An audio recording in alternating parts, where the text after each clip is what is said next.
来继续来看台中丰原的防控牧场，甲为着禽流感的死鸡代理的牧场的花园，市政府认定业者隐瞒疫情，甲罚款100万。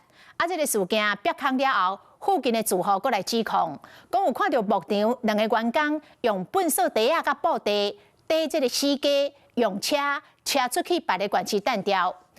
苗栗后人有一个大排水沟，26号确实是有发现疑似是来自台中为着禽流感的死鸡。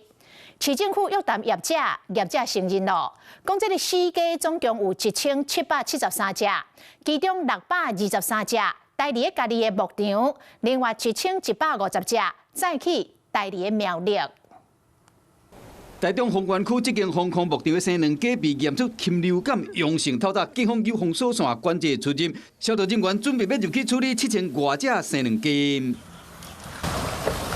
处理过的死鸡用黄色布袋底咧，刷来依照规定送到化剂场所。防控牧场被发现讲为了禽流感，拄开始是附近的乡亲也了讲，业者涉嫌将死鸡带入牧场花园。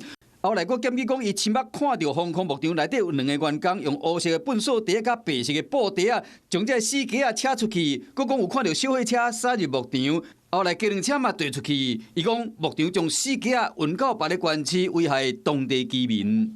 而了苗栗县后人伫这个排水沟，互人发现讲有人等235只死鸡伫遮，经过采样确定去喂着禽流感。苗栗县政府怀疑讲这是台中来的，没办法说是。直接是台中了，但是我们不排除。台中市政府一个推查约谈业者，业者甲市政府表示讲，死鸡有1773只，其中623只带伫因家的牧场，另外1150只带伫苗栗。有关的细节会甲防检署进行疫调。市政府嘛针对防控牧场无主动通报，甲罚100万。处理的鸡甲消费的物件拢未甲补助。